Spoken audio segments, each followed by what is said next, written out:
folks, welcome to the channel, Thinking Theology. I'm Don.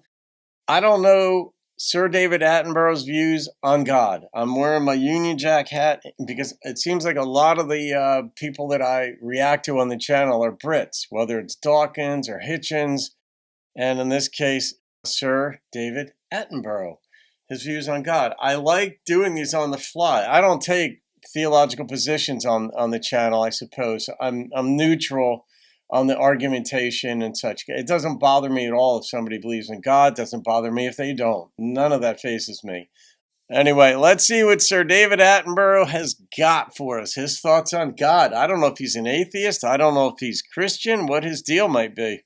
I've got to put this to you because we're nearing the end of time, but I know that you get letters, emails, and other people who, I mean, you're talking now, and you're talking in such a wonderful, enthusiastic, appreciative way about animals, about nature, about the world out there. And you know that this leads some people to say, why can't you just say, this is all so wonderful and so beautiful, therefore there must have been a designer, therefore there must be a God?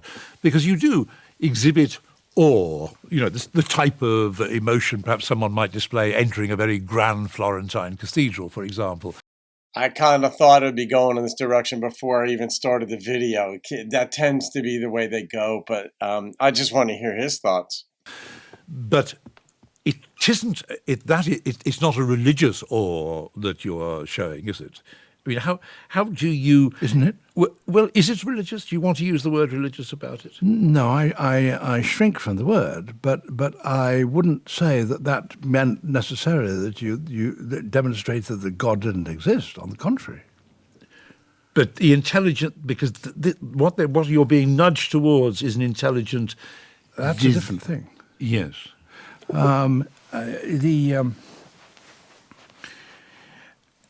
I have no quarrel with basic fundamental religious attitudes.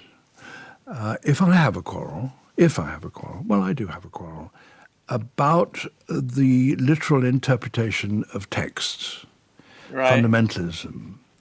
I have a quarrel about people who think that the book of Genesis is literally true. And my argument to dealing with that is, if you, 150 years ago, people living in Britain might think that was the only account of creation. But we now know that societies all around the world each have their own account. Each has felt the necessity to explain why it is that they, human beings, are here. Now, all these accounts differ. If you go to Thailand, they believe there was, in the first beginning of creation, there was a sea of milk, there was a huge snake in it, and there were demons pulling it and churning it, and when the curds came out, they told the human being. If you go to the Aboriginals, they believe that the human beings were coughed up by a giant snake which became a rainbow in the sky. You can produce hundreds of them. How are you to choose them? Which is correct? If you say, I'm only going to believe the one that my mother told me when I was brought up at my mother's knee, and I'm not going to question anything else, well, then that's up to you. But if you take a more general view and say, okay, you can't all be right, there is actually an answer which you can look in the rocks and the animals themselves. And the interesting thing about that is that it's all the same. No matter where you come from, whether you're an Australian or Aboriginal or European or whatever, then that's the one I go for. That's a good point. You don't want to go the full hog because, I mean, somebody like your old friend Richard Dawkins, used to go tadpoling with him years ago, I think. Richard Dawkins would say, look, I think you described yourself as an agnostic, but he'd want to say, why don't you say that you're an atheist? Because if you say that, you clear away all this religious clutter and people can then appreciate the scientific wonder of the world. But your agnosticism, I think, would you say it is a scientific agnosticism? You feel as a scientist you should never say you know? Yeah, I mean, I can't help thinking of when I have, for example, taken off the top of a termite hill and I've seen termites in there, all busying about building walls, looking after the queen, caring for the pupae, clearing the nest, all busy about it as well. Then they're all blind And they haven't the faintest idea that I am there watching what they're doing, because they don't have those sense organisms which would allow them to know that. And I do sometimes feel that maybe I'm lacking in some sense organ, and I don't know whether there's anybody else involved in all this sort of thing. It's like a fractal. And it's a very confident thing to say that you're absolutely sure that there's nothing in this world that I don't have the sense organs to appreciate. That would be my position. And Richard, I don't doubt, would say, well, that's rather feeble. That's not being very brave. And he maybe has got a case. You know, I liken that to the difference between the Hubble Space Telescope or land-based telescopes that are very powerful and the James Webb, where it has certain cameras on it, the James Webb does, that sees wavelengths, senses wavelengths, and sees things in not only greater detail, but things that were not there. It can see through, who was it, Simon? Like the dust that mimics like the B mode polarity that gives us a false image of what's out there with the microwave background radiation and things.